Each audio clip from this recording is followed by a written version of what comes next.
मेरे प्रिय सनातन प्रेमी, आप सभी को जय श्री हरिनारायण। और आज की वीडियो में हम आपको बताएंगे भगवान सत्यनारायण की संपूर्ण व्रत कथा एवं पूजन विधि के बारे में, क्योंकि मार्गशीर्ष पूर्णिमा पर भगवान सत्यनारायण की कथा जो व्यक्ति कह सकता है तो वो कहे अर्थात पढ़े, और जो व्यक्ति सुन सकता है तो सुने, क्योंकि मार्गशीर्ष पूर्णिमा पर भगवान सत्यनारायण की व्रत का बड़ा ही महत्व होता है। सत्यनारायण व्रत कथा और पूजन विधि का वर्णन स्कंद पुराण के रेवा खंड में है। सत्य को नारायण अर्थात विष्णु के रूप में पूजना ही सत्यनारायण की पूजा है।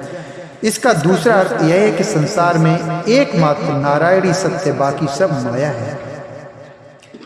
आइए हम आपको बताते हैं भगवान सत्यनारायण की व्रत कथा के बारे में, तो कृपया वीडियो को अंत तक जरूर देखें ताकि आप भी भगवान श्री सत्यनारायण की कथा को आप ग्रहण कर सकें। आप अगर पढ़ना जानते हैं तो पढ़ें, अगर पढ़ नहीं सकते तो इस कथा को सुनें। आइए हम प्रवेश करते हैं पहले अध्याय में।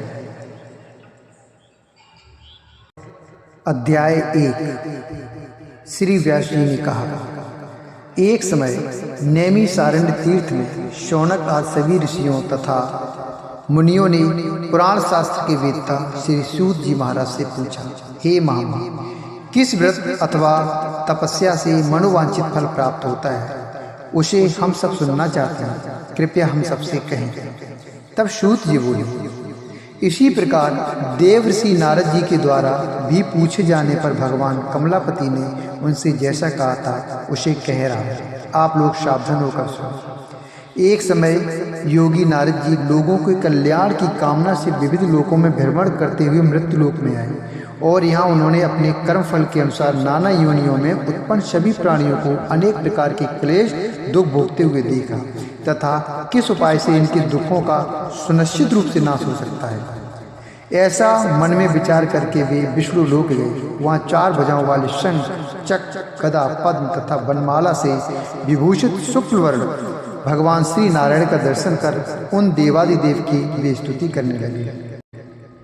नारद जी बोले, हे वाणी और मन से परे स्वरूप वाले, अनंत शक्ति संपन्न, आदि मध्य और अंत से रहे, निर्गुण और सकल कल्याणमय गुणगणों से संपन्न, स्थावर जंगमात्मक, निखिल सृष्टि प्रपंच के कारण भूत तथा भक्तों की पीड़ा नष्ट करने वाले परमात्मा, आपको नमस्कार है। स्तुति सुनने के अनंतर भगवान श्री विष्णु जी ने नारद जी से कहा, महाभाग, आप किस प्रयोजन से यहाँ आए हैं, आपके मन में क्या है, कहिए, वह सब कुछ मैं आपको बताऊंगा। तब नारद जी बोले, भगवान, मृत्युलोक में मैं अपने पाप कर्मों के द्वारा विभिन्न योनियों में उत्पन्न सभी लोग बहुत प्रकार के क्लेशों से दुखी हो रहे हैं। हे नाथ, किस लघु उपाय से, किस छोटे उपाय से उनके कष्टों का निवारण हो सकेगा?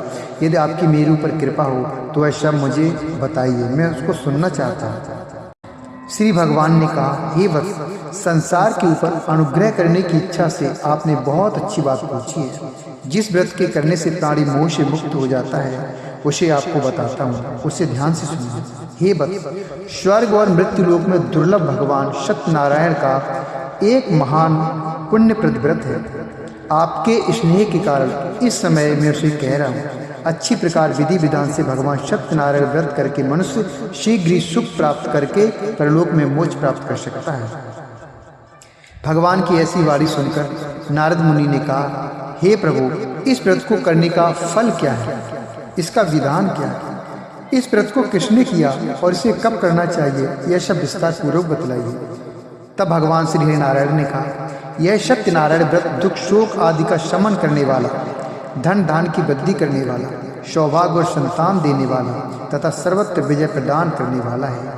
जिस किसी भी दिन भक्ति और श्रद्धा से समन्वित होकर मनुष्य ब्राह्मणों और बंधु बांधवों के साथ धर्म में तत्पर होकर सायंकाल भगवान सत्यनारायण की पूजा करे, नैवेद्य के रूप में उत्तम कोटि के भोजनीय पदार्थों को शवाया मात्रा में भक्ति पूर्वक अर्पित करना चाहिए।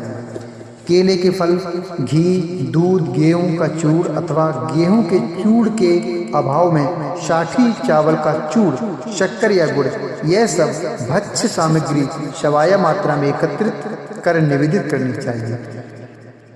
बंधु बांधवों के साथ ही श्री सत्यनारायण भगवान की कथा सुनकर ब्राह्मणों को दक्षिणा देना चाहिए।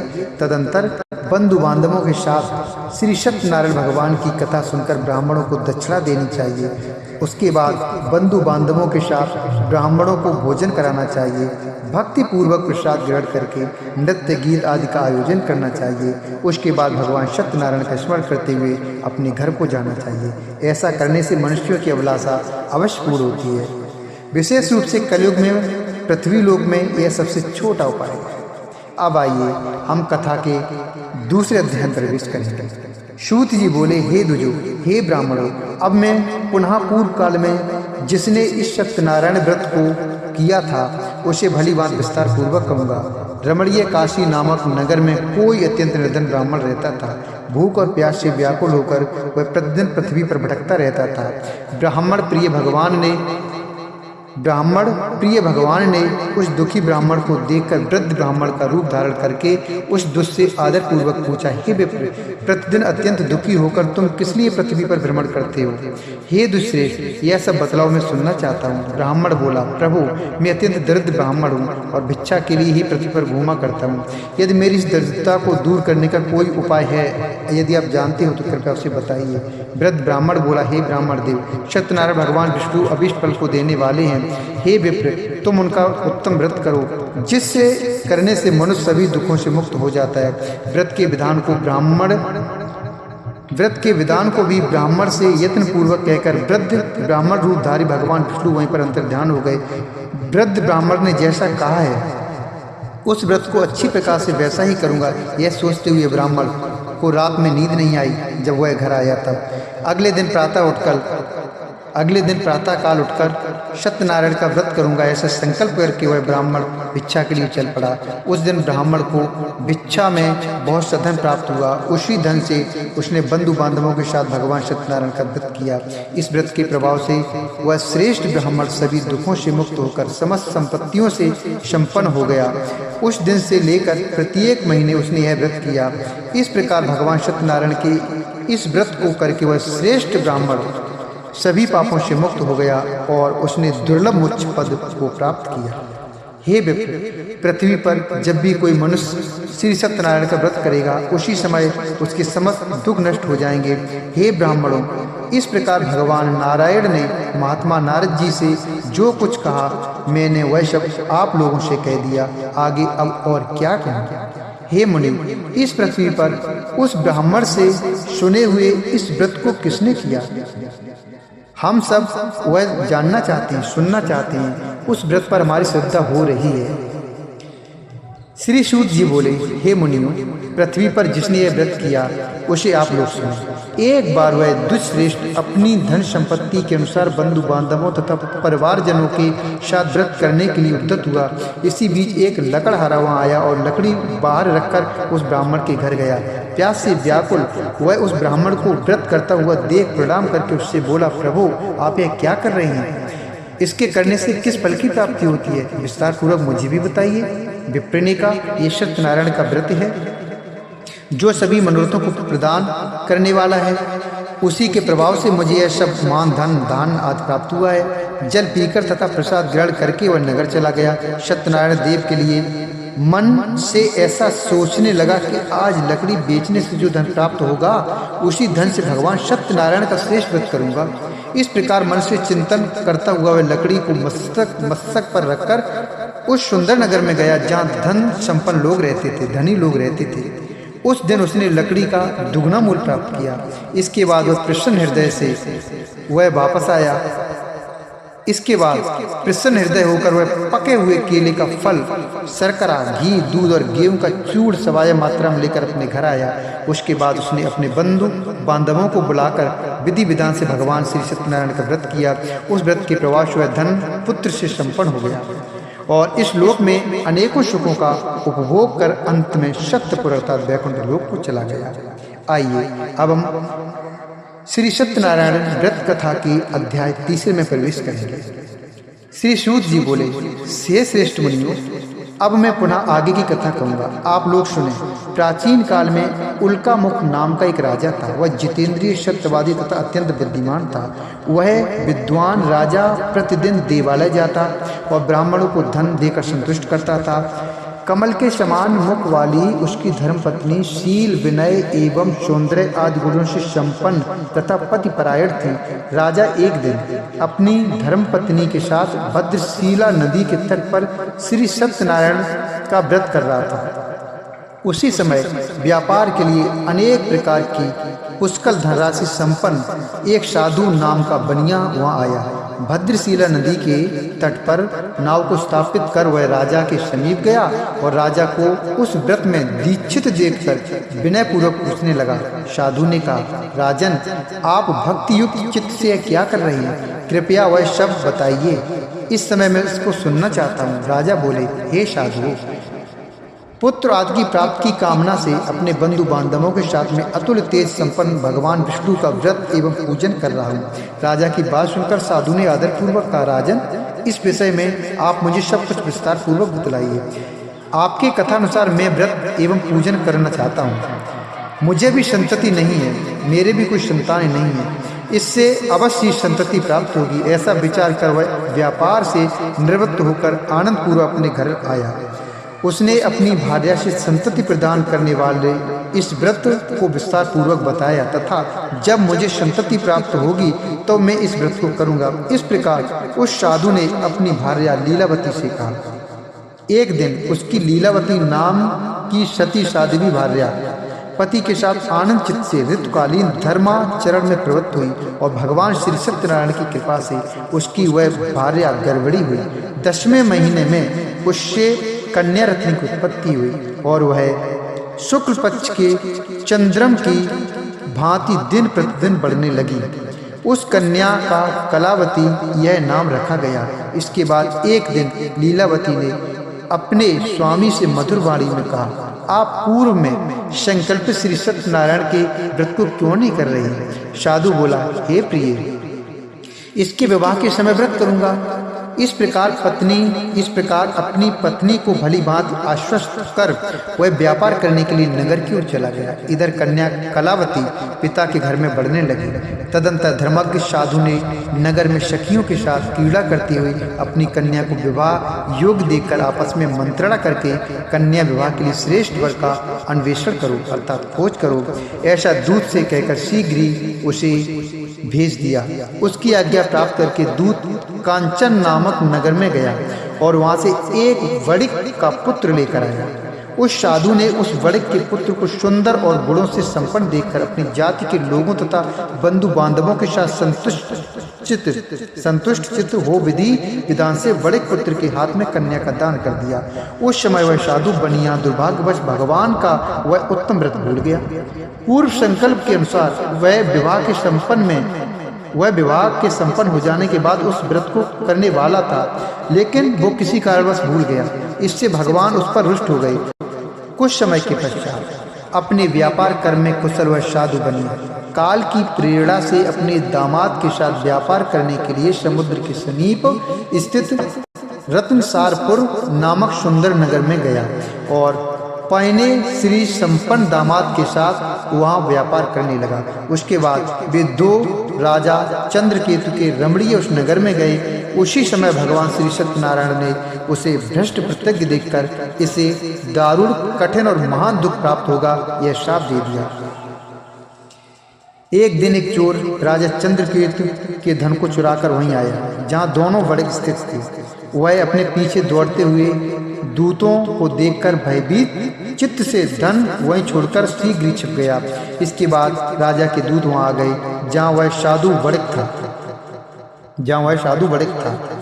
वहां राजा के धन को देखकर वे दूत उन दोनों वणिक पुत्रों को बांधकर ले आए और हर्षपूर्वक दौड़ते हुए राजा से बोले, प्रभु, हम दो चोर पकड़कर लाए हैं, इन्हें देखकर आप आज्ञा दें। राजा की आज्ञा से दोनों शीघ्र ही दृढ़ता पूर्वक बांधकर बिना विचार किए महान कारागार में डाल दिए गए। भगवान सत्यदेव की माया से किसी ने उन दोनों की बातें नहीं सुनी और राजा चंद्रकेतु ने उन दोनों का धन भी ले लिया। भगवान के शाप से वणिक के घर में उसकी भार्या भी अत्यंत दुखित हो गई और उनके घर में सारा का सारा जो धन था वह चोरों ने चुरा लिया। लीलावती शारीरिक तथा मानसिक पीड़ाओं से युक्त भूख और प्यास से दुखी होकर अन्न की चिंता से दर दर भटकने लगी। कलावती कन्या भी भोजन के लिए इधर उधर प्रतिदिन घूमने लगी। एक दिन भूख से पीड़ित कलावती एक ब्राह्मण के घर गई। वहां जाकर उसने श्री सत्यनारायण के व्रत पूजन को देखा। वहां बैठकर उसने कथा सुनी और वरदान मांगा। उसके बाद प्रसाद ग्रहण करके वह कुछ रात होने पर घर गई। माता ने कलावती कन्या से प्रेम पूर्वक पूछा, पुत्री रात में तू कहाँ रुक गई थी?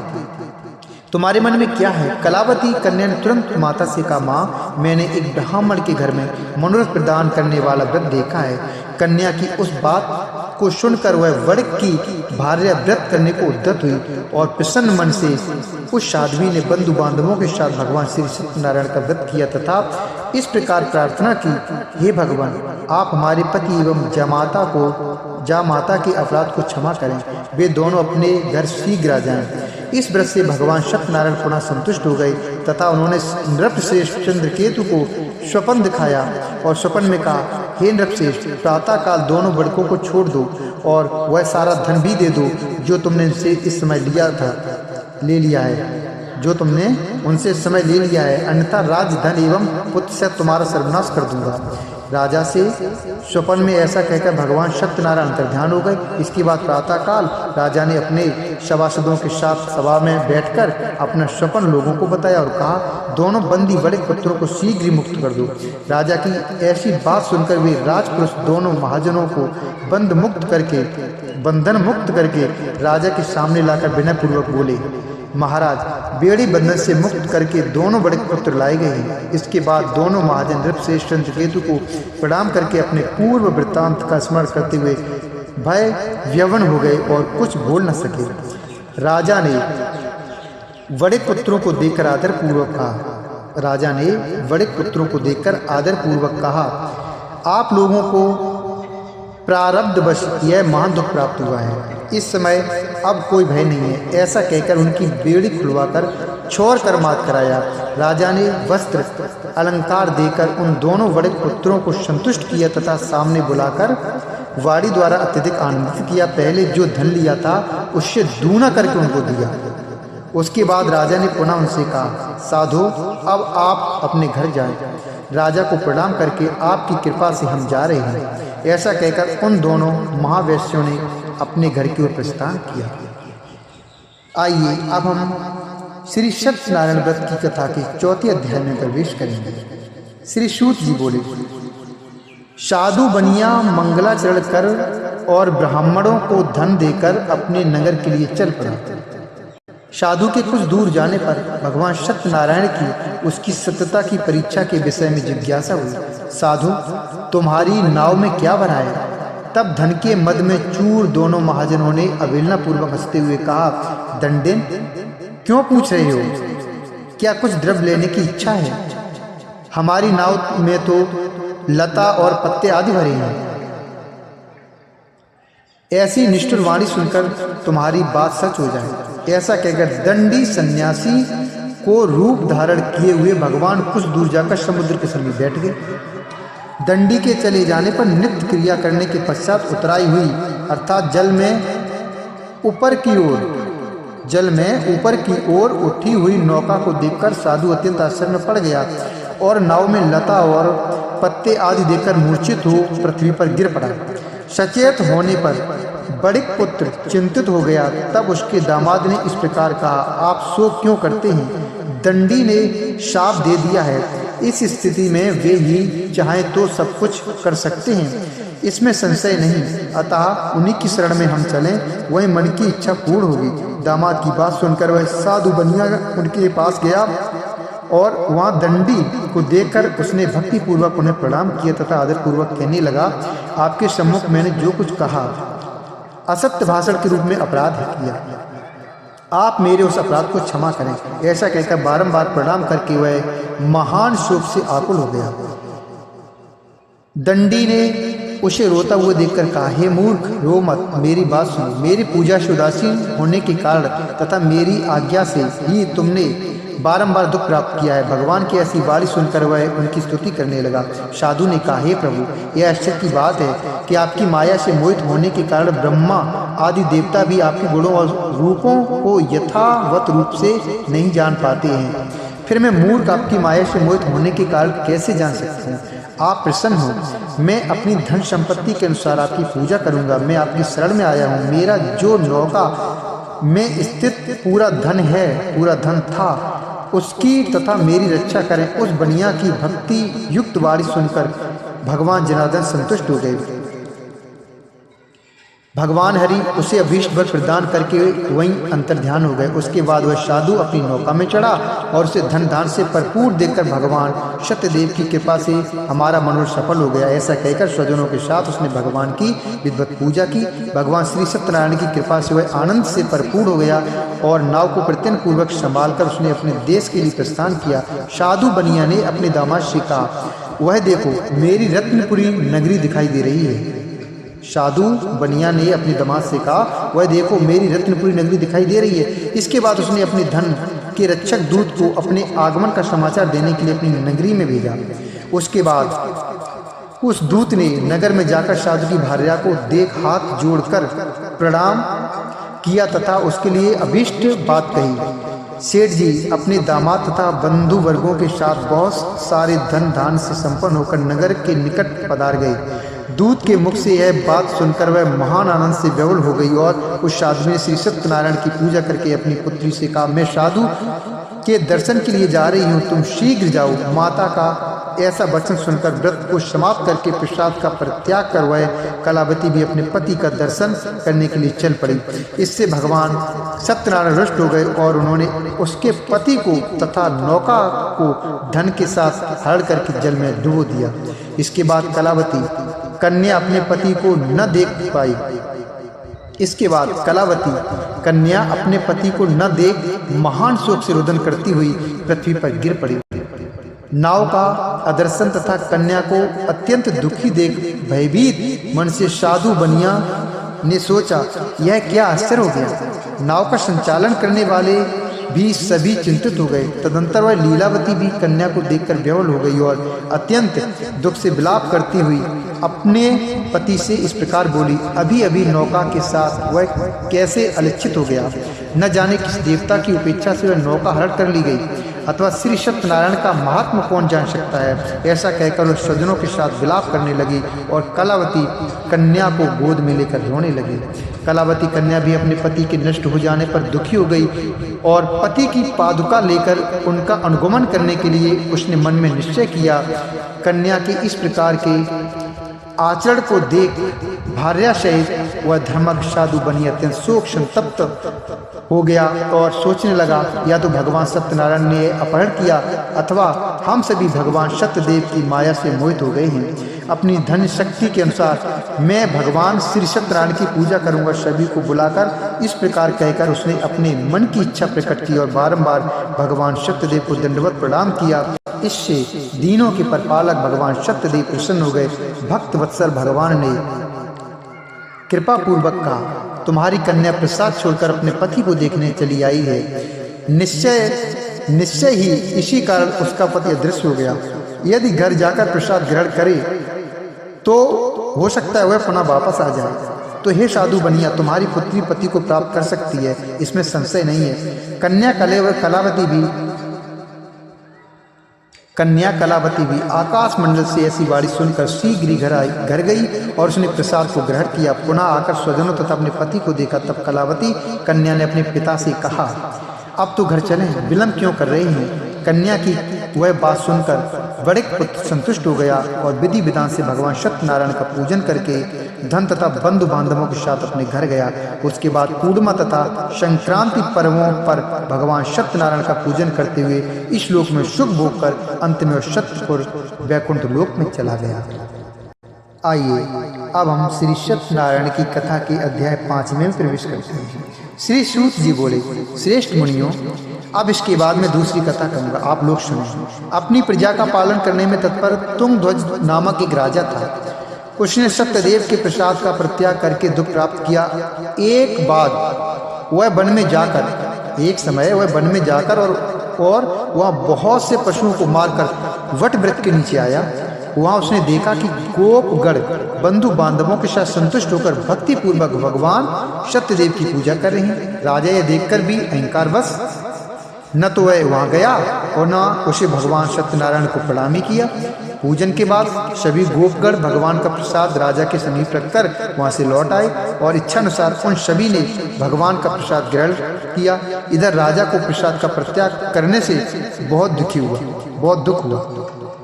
इधर राजा को प्रसाद का परित्याग करने से बहुत दुख हुआ। उसका संपूर्ण धन धान एवं सभी 100 पुत्र नष्ट हो गए। राजा ने मन में निश्चय किया कि अवश्य भगवान सत्यनारायण ने हमारा नाश कर दिया है, इसलिए मुझे वहां जाना चाहिए जहां श्री सत्यनारायण का पूजन हो रहा था। ऐसा मन में निश्चय करके वह राजा गोपगणों के समीप गया और उसने गोपगणों के साथ भक्ति श्रद्धा से युक्त होकर विधि पूर्वक भगवान सत्यदेव की पूजा की।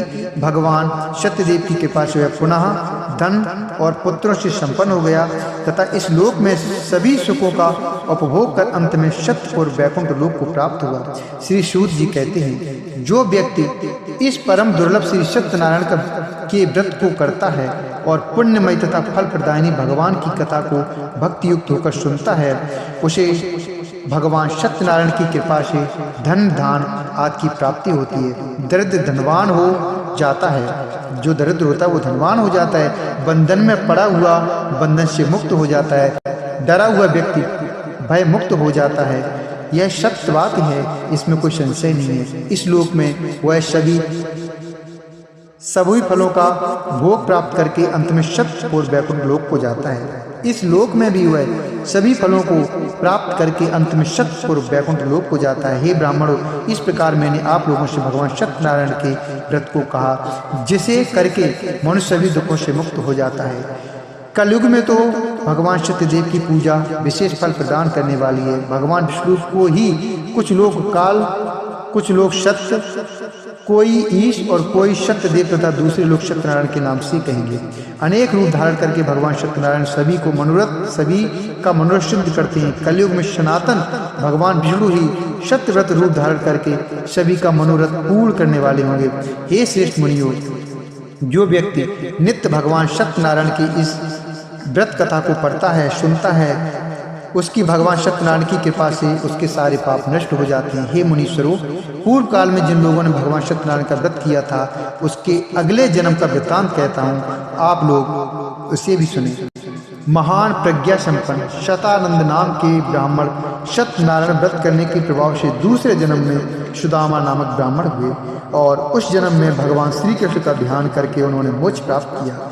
लकड़हारा भिल गुहों का राजा हुआ और अगले जन्म में उसने भगवान श्री राम की सेवा करके मोक्ष प्राप्त किया। महाराज उल्कामुख दूसरे जन्म में राजा दशरथ हुए, जिन्होंने श्री रंगनाथ जी की पूजा करके अंत में वैकुंठ प्राप्त किया। इसी प्रकार धार्मिक और सत्यव्रती साधु पिछले जन्म के सत्यव्रत के प्रभाव से दूसरे जन्म में मूर्ध्वज नामक राजा हुए। उसने आरे से चीर कर अपने पुत्र की आदि देह भगवान विष्णु को अर्पित कर मोक्ष प्राप्त किया। महाराजा तुंगध्वज जन्मांतर में स्वयंभुव मनु हुए और भगवत संबंधी संपूर्ण कार्यों का अनुष्ठान करके वैकुंठ लोक को प्राप्त हुए। जो गोपगण थे वे सब जन्मांतर में ब्रजमंडल में निवास करने वाले गोप हुए और सभी राक्षसों का संहार करके उन्होंने भगवान का शाश्वत धाम गोलोक प्राप्त किया। इस प्रकार से ये 5 अध्याय श्री सत्यनारायण भगवान की व्रत कथा के संपूर्ण हुए। आइए अब हम जानते हैं सत्यनारायण पूजन की सामग्री के बारे में। तो सत्यनारायण पूजा में केले के पत्ते व फल के अलावा पंचामृत, पंचगव्य, सुपारी, पान, तिल, मूली, रोली, कुमकुम, दूर्वा की आवश्यकता होती है, जिनसे भगवान की पूजा होती है। सत्यनारायण की पूजा के लिए दूध, मधु, केला, गंगाजल, तुलसी के जो पत्ते होते हैं, मेवा मिलाकर पंचामृत तैयार किया जाता है, जो भगवान को काफी पसंद है। इन्हें प्रसाद के स्तर पर इनके प्रसाद की तरह फल, मिष्ठान के अलावा आटे को भूनकर अर्थात पंजीरी बनाकर, उसमें आटे को भूनकर उसमें चीनी मिलाकर वो पंजीरी बन जाती है। एक प्रसाद बनता है, वह भी भोग लगाया जाता है। अब जानते हैं हम सत्यनारायण भगवान की पूजा की विधि। जो व्यक्ति सत्यनारायण की पूजा का संकल्प लेते हैं, उन्हें दिन भर व्रत रखना चाहिए। पूजन स्थल को गाय के गोबर से पवित्र करके वहाँ एक अल्पना बनाएं और उस पर पूजा की चौकी रखें। इस चौकी के चारों पाए के पास केले का वृक्ष लगाएं। इस चौकी पर ठाकुर जी और श्री सत्यनारायण जी की प्रतिमा को स्थापित करें। पूजा करते समय सबसे पहले गणपति जी की पूजा करें, फिर इंद्रादि 10 दिक्पाल की और क्रमशः पंच लोकपाल सीता सहित राम लक्ष्मण की, राधा कृष्ण की, इनकी पूजा के पश्चात ठाकुर जी व सत्यनारायण की पूजा करें। इसके बाद लक्ष्मी माता की और अंत में महादेव और ब्रह्मा जी की पूजा करें। पूजा के बाद सभी देवी देवताओं की आरती करें और चरण मत लेकर प्रसाद वितरण करें। पुरोहित जी को दक्षिणा एवं वस्त्र दें व भोजन कराएं। पुरोहित जी के भोजन के पश्चात उनसे आशीर्वाद लेकर आप स्वयं भोजन करें। मैं आशा करता हूँ मेरे प्रिय सनातन प्रेमियों, आपको ये भगवान सत्यनारायण की जो कथा है पसंद आई होगी, और अगर पसंद आई है तो कृपया वीडियो को लाइक करें, चैनल को सब्सक्राइब करें। कुछ बोलना हो तो कमेंट बॉक्स में लिखें। जय श्री नारायण।